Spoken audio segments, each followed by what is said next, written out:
Thank you very much, Kaitek. So it's time to switch into English for this. Before I introduce our wonderful speakers properly, I would like to say big thanks to everyone who's involved in organization of this conference for all this beautiful time spent together. So clap your hands once again for those who made this possible. Thank you very much. As Kaitek mentioned, my name is Wojtek Kutyla, and I'm a very boring individual who's going to facilitate this panel. So for once, I'm going to be silent, which is something you all will enjoy, I'm sure. Let me just start with a little intro. This is to do with UX and sustainability, and I would like to begin with a quote before the introductions. It's from Rachel Romano and John Friedman, who in the recent article for UX magazine have written. When we think about combating climate change, recycling or biking to work comes to mind, but not the UX we design every day. But if the internet were considered a country, it would be the 7th most polluting country on Earth. The carbon footprint of our gadgets, the internet, and the systems supporting them are on par with greenhouse emissions from the airline industry and are predicted to double by 2025. Every design has physical implications, from the energy it takes to power and experience, to the real-world choices users make based on the information we present and the stories we tell. So, welcome to the panel in which we will hopefully explore all these topics and beyond. And so today we have with us, going from the other side, Peter Kmita, who is a designer with almost 15 years of experience in UX. He is a manager working at Ramp, a Polish scale-up, which makes Web3 solutions that will empower everybody to participate in open networks. Big hands to Peter, please. And then next from Peter, we have Agnieszka Zygmunt, Aga Zygmunt, who is a seasoned UX researcher and service designer with an industrial design background. Aga works at 10 Clouds, where she leads the UX research team. In recent years, she carried out research activities in a full cross-section of industries. Her specialization is research with a focus on discovery phase. So please welcome Agnieszka Zygmunt. And then here is Sebastian Gier, who is our foreign guest from Germany. Sebastian is the co-founder of Footprint, a climate tech startup that helps businesses to reduce their emissions. He's also the host of Design Drives, a podcast and conference on the positive impact of design, as well as a founder of Fast Forward, an UX UI agency helping to accelerate startups and new business ventures, especially in Web3. Good to have you here, Sebastian. Big hands up, please. And then last but not least, obviously, here is Tamara Binczak, a service designer specializing in ESG and digitalization projects. Growth hacker with a proven track record in scaling a variety of businesses, including fintech, SaaS, e-commerce, green energy, and education. Big hands to Tamara. Like I mentioned, my name is Wojtek, and I think it's time to begin. So I have a first thing for us to discuss, and I'll start with a quote from Paul Virilio, who coined the term of dromology. He said, "Whoever controls the territory possesses it. Possession of territory is not primarily about laws and contracts, but first and foremost a matter of movement and circulation." And we all know we're moving fast in digital, but I wonder who should be responsible for our design choices. Is it down to just us, mere designers, or is it to powers that be, those who sit above us? And I think a good thing would be for Tamara to start, since I know she has some views on the subject. Tamara, please. Okay, thank you. First of all, thank you for having me. Secondly, I will gladly answer this question. So, in my opinion, every one of us is responsible for what is happening around the world. We are not only designers, but also consumers. And in this context, we are responsible for making informed and environmentally responsible decisions.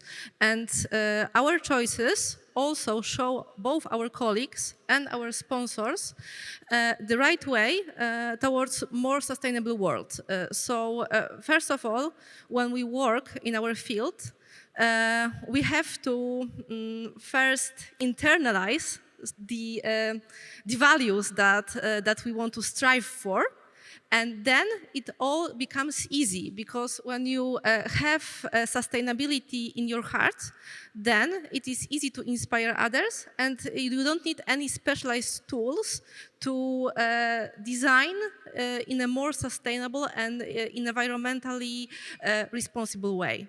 This is my question. Thank you for this. Thank you very much. That's a very interesting answer. And I wonder, what do others think about it? So obviously responsibility scales up and down. And sometimes when you are in a very junior role, maybe there's less opportunities to showcase it. How do you feel about that? Who would like to start? Can I say something right now? Of course Cool. you can. This works. Okay. I need to say that I not necessarily agree with you. I mean, obviously, it's very important that we all, as people and human beings, talk about the climate change and all the things that are happening to it. But I'm not a fan of that tendency that we as designers sometimes have, that we are the chosen ones that are chosen to drive that change. But I think that such problems should be discussed on conferences like, I don't know, Davos or Knisa in Poland, where there are people who make the strategic decisions that have impact on the whole businesses, and not necessarily we as designers, which we are the same element of that business puzzle as, I don't know, developers or product owners or every salespeople who are also involved in the process. But it's working. Yeah, it's working. I agree with both of you. Like, on one hand, I agree with Tamara that we are all making choices, and it's not only about that we are designers here. It's about that as every human being, when we are making any choices and when we are choosing something, especially when we are talking about a younger generation, because I'm the middle one. I'm the millennial, so I'm still quite idealistic. But when we are talking about people who are looking for the values, it's really hard to, fake that we have some values. And when we are not giving the values, it's really easy for a younger generation to see that we are not giving the values. And my point here, because I'm talking about the values and we are talking about the change, my point here is that when we are making choices as an even single person, by choosing, for example, a solution that is giving the values, that is helping the climate, we are also changing the direction where the business is going. And this is the part when we can talk about the business, because I agree that as designers, we don't have such a big influence on what we are doing, for example, in the product, but still we have this aspect when we can educate people. Because I'm the person who's not the main positive when we are thinking about that we are all good because we have a lot of bad people here. Not in DesignWays, I'm sorry. But, like on the earth. But still, like, lots of our choices, and the choices when we are talking about the business is the ignorance or just lack of the knowledge. So if we will just start to talk with these people and explain that, okay, I know that you want to achieve this goal related to the business, but maybe we can achieve this goal with this small challenge that we won't be doing something wrong for the planet, for example. So still, you will have your goal. We will reach this goal, but in different way. And of course, in lots of the situation, there will be like, nah, I don't want to do this because I want to, I don't know, go faster, quicker, anything.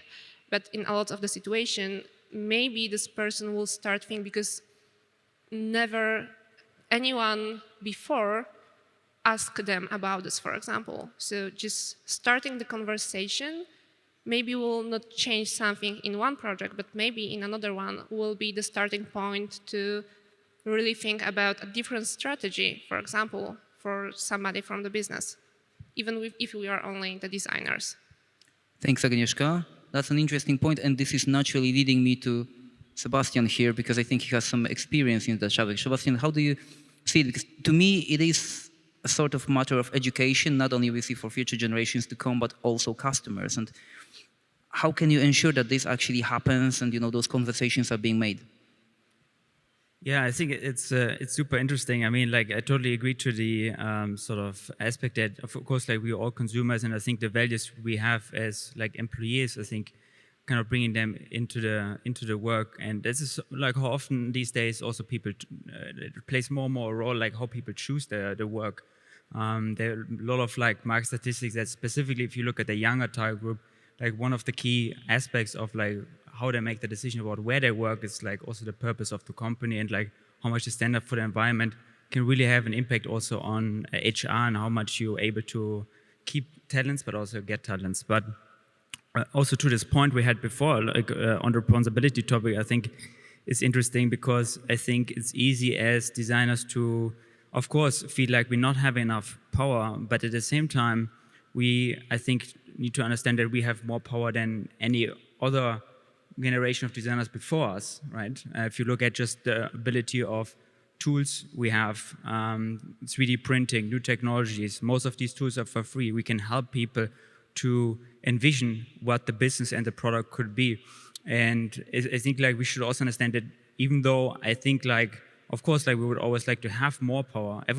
Everyone in a company likes to have more power, but at the same time, we have a lot more power than we used to have. Like there's this quote about that the world is more designable than it ever been. If you look around, we're in a privileged position, I think, like as designers. Of course, like if you are more in it's a little bit up to us as well in terms of how how you're perceived in a company when it comes to the role of design, right? So I think that's another thing. I think there's the discussion that designers getting a sort of a seat on the table, right? Or like designer getting involved in more strategic discussion. And I think it's also a little bit up to us, right? So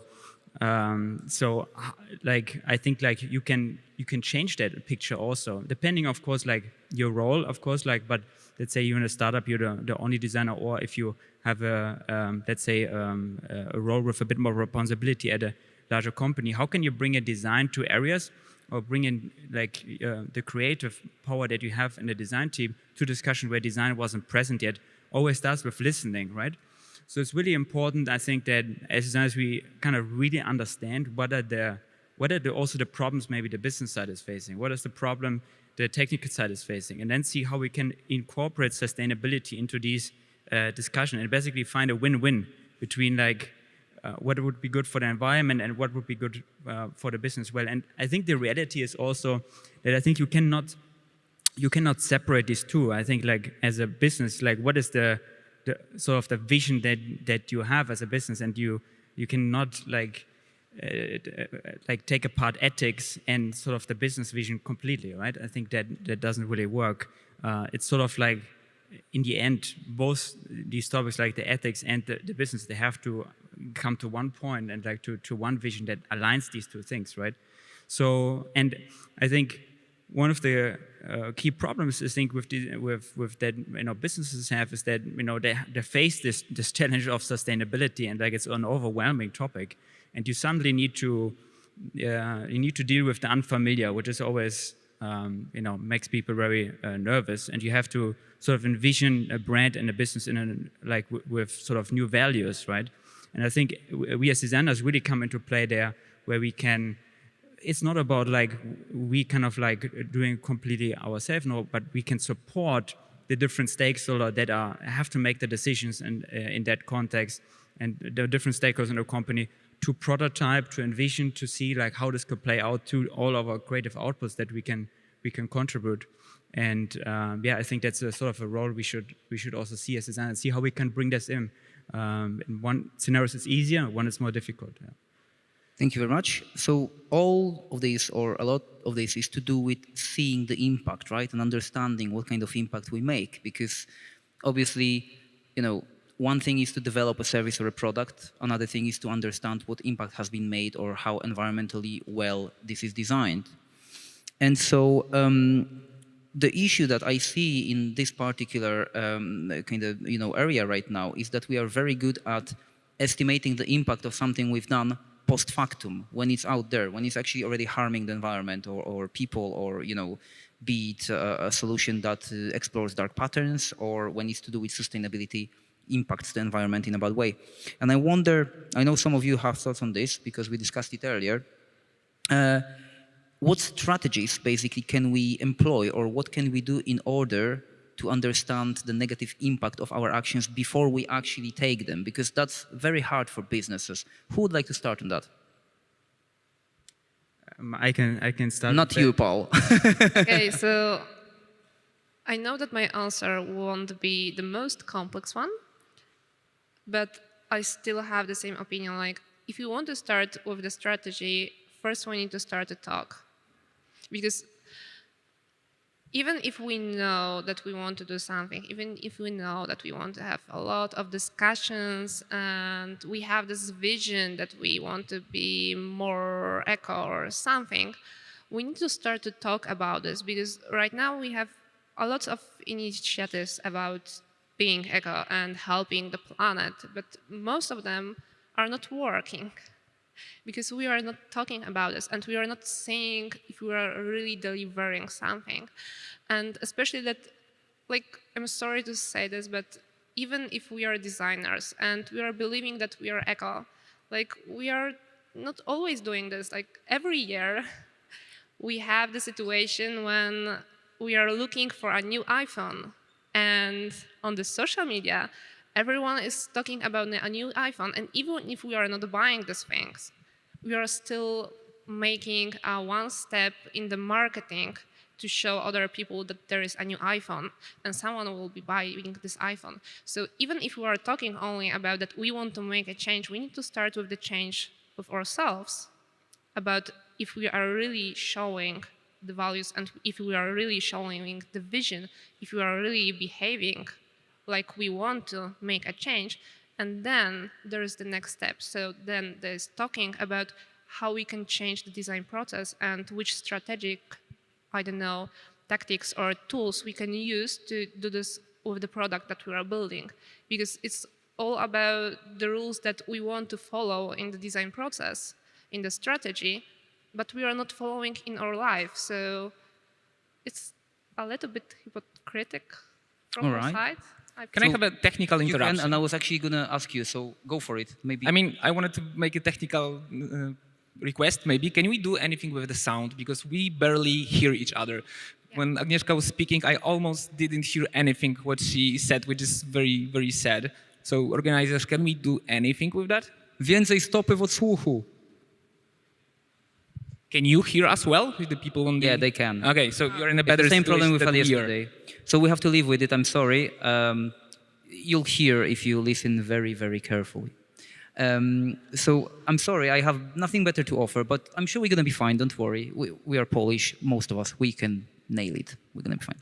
So Peter, you work a lot with cryptocurrencies and crypto technologies, and obviously in this particular zone, you know, there's a lot of chat about, you know, sustainability in general, because we know that there are energy challenges and whatnot. And so I'm curious to hear, and also from you, Tamara, because you work for a large bank, how do these, you know, minute little actions that some smaller companies take compare to what happens in the larger industry? And also when it comes to predicting our moves and our impact, obviously your two sectors probably are quite ahead, you know, in comparison with some of the little startups or whatnot. So Peter, if you could start and tell us a bit more about how you can, or how do you, or maybe, you know, maybe you have examples of how you can predict that sort of environmental impact with crypto technologies. I'm not sure if we can, like, very precisely predict what will be the impact, but all the things that are going on in crypto right now are rather going into more eco-friendly way. So, for example, this very week we had an extremely important event in the crypto space, so-called the merge. So there was a huge change in the Ethereum network that reduced the amount of energy that is required to run the network by more than 99%. So people are aware of that, and we are trying to do that, but I'm not sure if we have enough time to keep it only for the small decisions and the, let's say, from the bottom to the top action. I'm rather on the side that we need regulations to resolve such important problems like climate change and the disaster that we are facing. Okay, so in other words, what you're saying is that there is a part of responsibility that's on us, but until we implement something wider as the industry, like regulations in the industry itself, it's going to be hard for us to meet those obligations, yeah? I think that we don't have enough time only to rely on our decisions and on that bottom to top actions. I pretty sure that we need that regulations that will come from entities that are above the countries and that will make sure that big corporations will obey to the rules. If we don't do that, we will probably burn in a few years. Okay, Maybe not that's years. very interesting. Tamara, how do you see that? I agree that the corporations will obey because they will be obliged by the European regulatory to oblige to the rules. And they also have it easy. Why do they have it easy? Because large corporates have access to professional consulting. For example, there is this big entity called SBTi, Science-Based Targets, that allows large corporates to precisely assess their CO2 emissions and comply and set targets and then comply to them.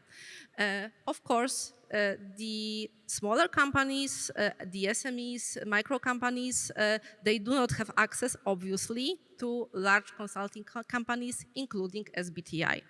But fortunately, there are other solutions also for them. And it is good that they are, because some of those smaller companies will also be obliged, but not directly. You're probably aware that there is something called scope 3.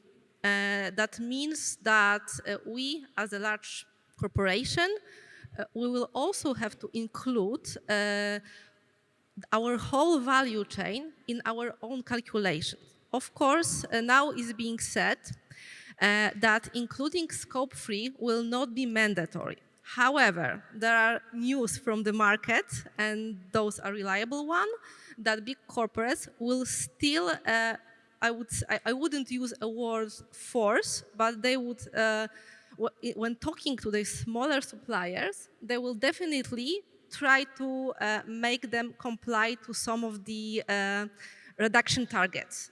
So for example, bank is a bad example because in case of a bank, it's more difficult to imagine a supply chain. But let's talk, for example, a big retailer, like, I don't know, Biedronka or Żabka, whatever. And when they talk to their smaller suppliers and they want to improve their own targets, they also, discuss this with their, probably, I don't know that, but they could talk to their smaller counterparts and suggest them some means to reduce their emissions. And for them, SBTi is not the solution, because this is a company that helps the big companies. On SBTi site, you can see the whole list of companies that decided to set SBTi targets. So you can look through them. And for now, I believe there are 3,000 of them, but the group is still growing. On the other hand, if you have smaller players, they also have some tools at their disposal, because many startups started to develop a software that will allow those smaller clients to first assess and then reduce their environmental impact. We have one of those startup people here, and we're going to give them a voice in a second, I promise, Sebastian. I know you're sitting there. But actually, this is a very good point. So what you're saying is that first some sort of regulatory policy, and then that imposed on the large companies who will then almost require it from the smaller suppliers. I get that. However, what I'm interested in is the actual cost, because, I mean, not cost as like, I'm not asking about the actual cost, but what I'm interested in is affordability for much smaller vendors and producers of software and services. Since I know it's the same situation that happens, let's say, in the accessibility market, that, there are low regulations that big players follow, and then they impose those regulations on agencies and whatnot that do not actually have means to implement them internally, and therefore sort of to keep up their game. And I wonder, Sebastian, from your perspective as a person being involved in that sort of market, precisely running a startup or two that are, related to that space, if we compare large, big players with those smaller ones, is it the same agility and the same willingness and the same availability of help, in terms of what they can do? Yeah, I think that's a super interesting question. I think what you can see is that, of course, like you said, like with big companies, they have more time to investigate. They can build out teams, invest more resources. And of course, like it's a lot of opportunities then, but like, you know, with like the smaller the company, like very often it's a very new field to them. So I think like the level of education is a completely different one. So, and that could be a pitfall for greenwashing as well, because you're not educated enough to kind of to make the right decision in terms of like how you communicate it to the outside as well. So that's, I think, important. So, and of course, like what we also see is like they like specifically very young companies, they face like so many challenges, like, you know, like you need to do so many things, and sustainability even comes on top. It's very tempting to fall into something that is basically just a few clicks, and you're basically more sustainable, right? Hey, I'm green. And so I think it's important that so one is really like the education aspect. So, you know, how can we sort of educate startups or younger companies in that context? How can we make it accessible? I think that's sort of a main problem. I think the topic overall is highly overwhelming. Even bigger companies are really struggling with that. And sometimes you also, because very often like the people then getting in charge of an SMEs on sustainability are not necessarily sustainability managers. Sometimes they are team managers or have some kind of other roles, and then they basically also take the responsibility of looking to sustainability in a company. So they like the education is not at the level of like a ESG manager with or sustainability manager with like 15 years of experience. Yeah, so so I think like the level of education is very different. And then I think like one of the like I think like it always boils down to we should not confuse short-term expenses with long-term gains. Yeah. So there are a lot of like long-term gains to really do it the right way, and oftentimes they can save you like they're going to save you a lot of time, a lot of cost in the long run or even the mid run. Yeah. If you think about like how long can you keep the talents and the workforce that you have been onboarding in your company, sort of your energy bill, right? So there is a lot of overlap between like the business advantages. We're not like not even talking about the whole consumer side when it comes to business and sustainability. Yeah. Okay, thank you. So I'd like to jump into something different now, a slightly differently focused aspect, because we are talking about companies, we're talking about responsibility of you know, large and small organizations and policies surrounding that and whatnot. But we also know that a lot of it is to do with our own practice. And we are all designers here. Most of us here in the audience would be designers too. And I don't know what it's like with you folks, but I know that certainly talking about sustainability or anything green other than green beans that I had for lunch wasn't really in my university education or any other education for that matter. And I know that many of you know, upcoming designers, people who are only starting their careers, you know, it's almost the same in their education chain. Like we're not really talking about it. We only just started talking about design ethics at some of the, you know, universities or boot camps, not to mention sustainability and, you know, the climate change and whatnot, even though we are all directly affected. And what I'm interested in, and of course, it wasn't in the questions that we prepared, so let's have some, you know, brain gymnastics here. In terms of working with younger personnel that comes to you, you know, people that you employ, what is it like? Do you feel that there's something changing and those topics are becoming more important to them and they're seeking that information? Or are we still at the level where we just want to produce stuff quickly, success in our career, you know, produce things, make things without giving much attention to those details, and all that push has to come from you? What is it like? I feel like it's about the position in which the position this person is, because when we are talking, like from my experience, when I'm talking not only about people I'm working with, I'm talking also about the students that I'm working with, about people I'm mentoring right now. I have in my mentoring program.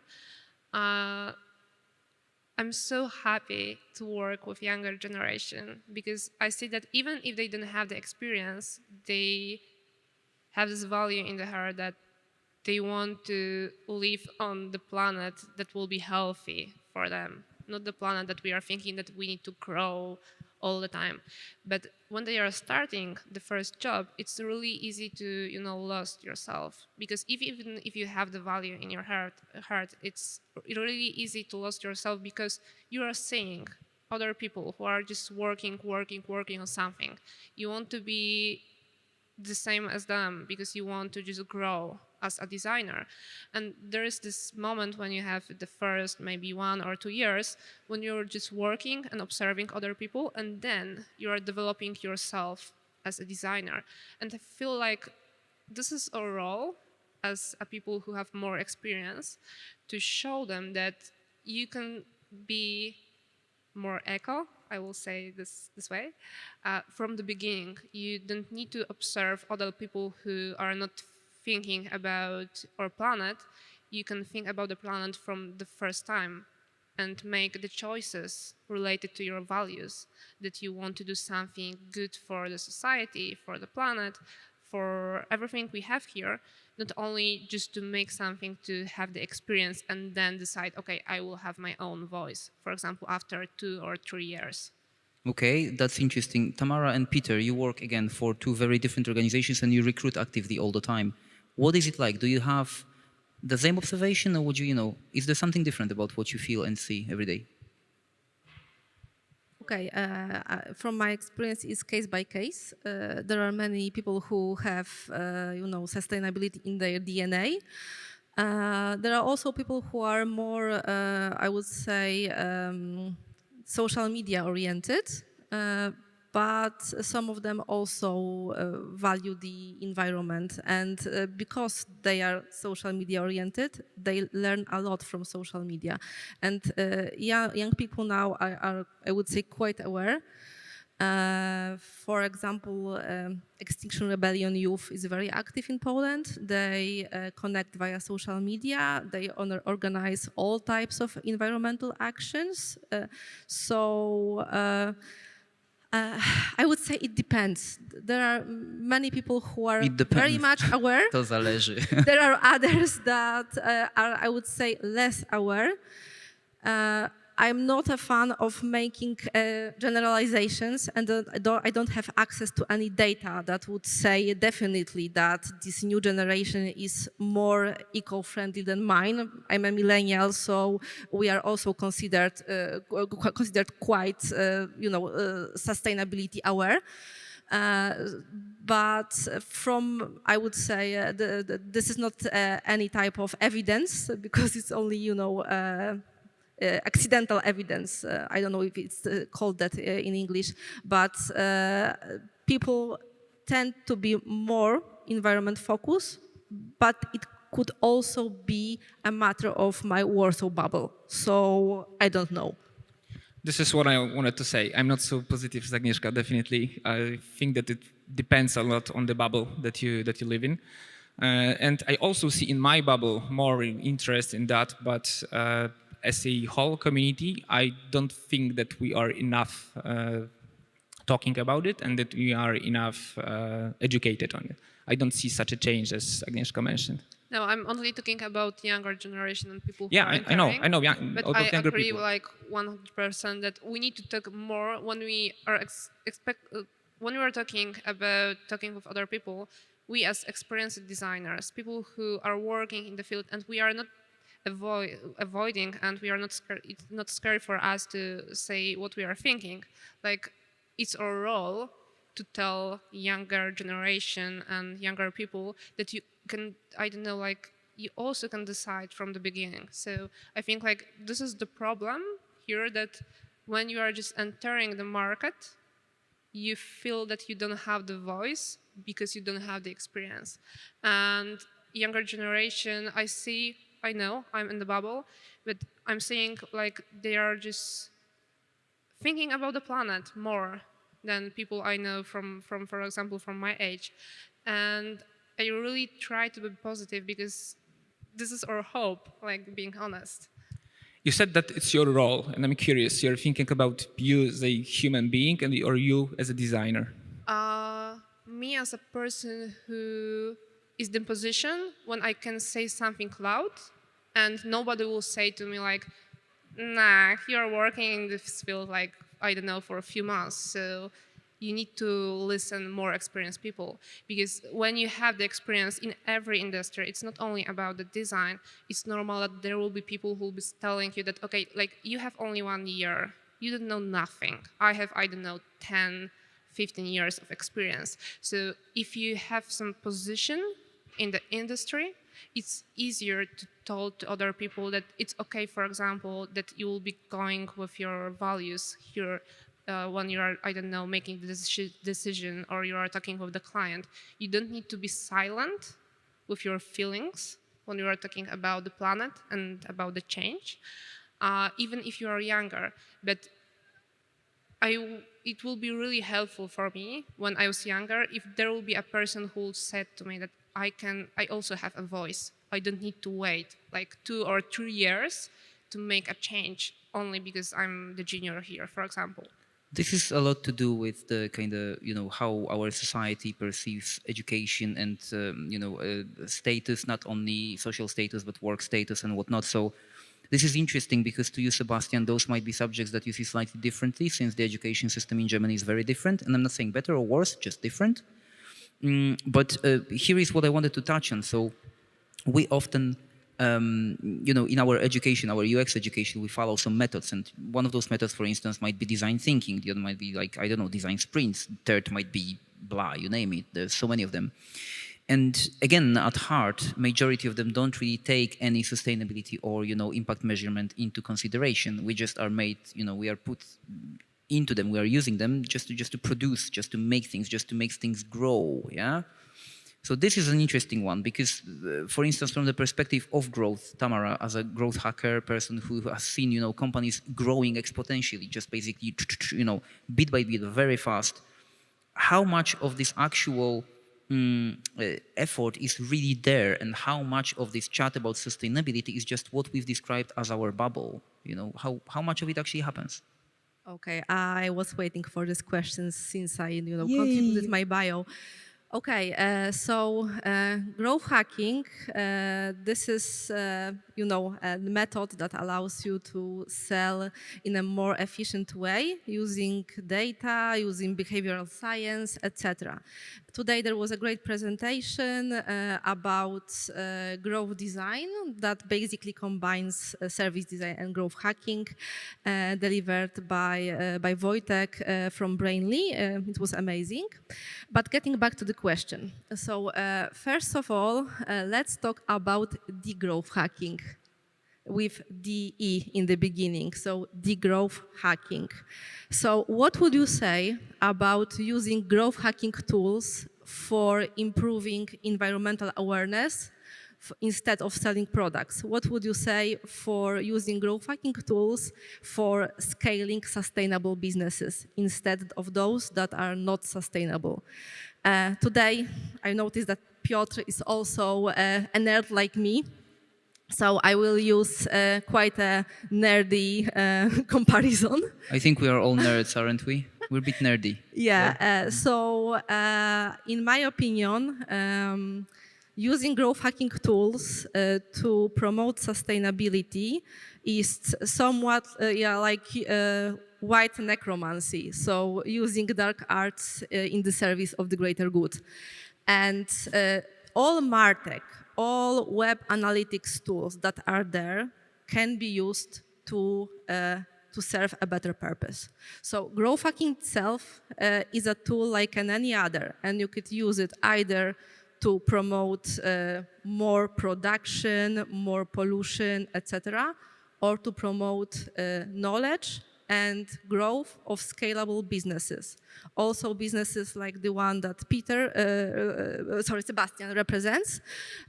So namely those that allow you to measure, and after you measure, you can, make improvements. So growth hacking itself is good.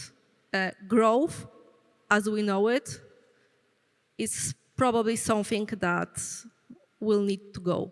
Didn't quite work for us, right? Yes, we know that, but it's also controversial when we talk about third world countries because of course, yeah, banning them, their ability to grow and to catch up and to, the convergence mechanism is also something very difficult. We have to remember that in ESG, there is also an S that means social, right? So there are people in other parts of the world that are not as lucky as we are. Thank you. So we're coming to an end, but not yet. Don't worry. The final question from me before we close would be, what is really stopping us then from making this all work, from becoming more sustainable, from becoming smarter about our choices at work, our methods, all of that? Sebastian, what would you say? Yeah, I think like if I have to name it in one word, I think it's knowledge. I think, and it's the education aspect. I think the as designers, also specifically, I think to the point earlier is that it's not very accessible yet. I think so much, like as you said, it's not part of the design education, right? If I'm studying design or something, maybe there's some aspects mentioned about that, but it hasn't been really like picked up. And I think very often the education system comes a little bit later than what the current state of where the market need is, right? And so I think I hope in a few years is going to be as normal as checking accessibility on your product. Right. I mean, like, if you look at that was also in your topics, like if you think about like accessibility of your product, maybe you're looking like 10 years ago, this was also a fairly new topic that's been picking up. Now, every designer knows how to kind of check for that and what's to consider and like the best practices when it comes to that. And I think the same, hopefully, is going to be there for sustainability more on the product design side. And I think even on the more strategic design side, you have been mentioning design thinking, for example. I think there are a lot of companies have been developed methods that are basically design thinking 2.0, which basically incorporate the planet more, right? And circular design methods, etc. So I think also there, I think slowly these methods have to be replaced or sort of evolve into these new methods and tools, and hopefully it's going to be just normally for people to be educated on that instead of the past knowledge. Yeah. Awesome. Would any of you like to add anything to what Sebastian just said? I was hoping that you will also say ego, not only the knowledge. I mean, like ego. Ego, yeah, like ego as a people, because I feel like the knowledge is the one part when we are talking about the education of all of the designers and people who are just making the change, because not only designers are making the change when we are talking about the industry and the whole climate, but there's also an ego, and we need to remember that even if everyone will know what we should do and what will be the result, we are not all good people, and we need also to find a way how to convince others that maybe doing a good choices for the planet will be good for, I don't know, their goals, even if they are looking for, I don't know, only growing the business and they are not caring about the planet, but for example, going more better way with the development for the planet will be also better for them, for their goals. For personal choices. Yes. Peter, anything to add for the end? Education from bottom to up, but regulation from up to bottom. Beautiful summary. Okay, so I think it's time for questions. If you folk have any questions, it's the time to ask them. There could be something from Slido as well. I see one hand up there, although I cannot see much because of the lights.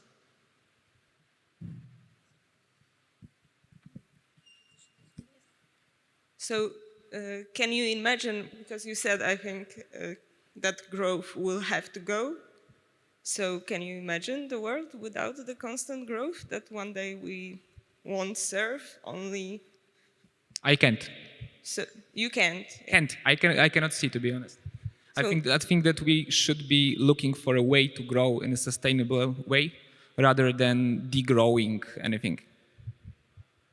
That's, well, a bold statement. How about you folks? Tamara, I can see you. I said that growth as we know it has to go. So basically, I also believe in sustainable development, and I also hope that our industries will move towards more sustainable way. Actually, they have to if we are to avoid the climate crisis, but I don't think crisis is a strong enough word at this stage. So the world has to grow. As I said, there are also countries that need to grow in order to achieve a level that is comparable to ours. So definitely growth has to happen, but it has to be different than it used to be. It cannot be the growth for growth's sake. It has to be mindful. It has to be sustainable. It has to be responsible. And I only want to add one thing, that I think that we are losing here one point, that it all depends from the definition of the growth we have. Because on one hand, the growth can be that we are selling more, and of course it will be, I don't know, better for the planet, in better way for the planet, but still it will be this kind of the growth. But maybe we should change this definition and find another way of growing without, I don't know, adding any product or selling more. Maybe there will be a different growth in the future. But yes, I agree with both of you that we are not able to just degrow and not growing with all what we are having, but maybe the grow and the way how we define the grow will change. We need to grow the living standard of people and their, life satisfaction, not GDP. So. Yes, that's something that is probably a subject for another very wide debate, like why the hell are we still measuring something like GDP? This is bonkers. Exactly. But before we go with the next question, Sebastian, would you like to add anything to that? You can say no, that's fine. I think we heard a lot of different opinions, and I think I can see truth in all of them, I think. Okay, awesome. Anybody else with a question?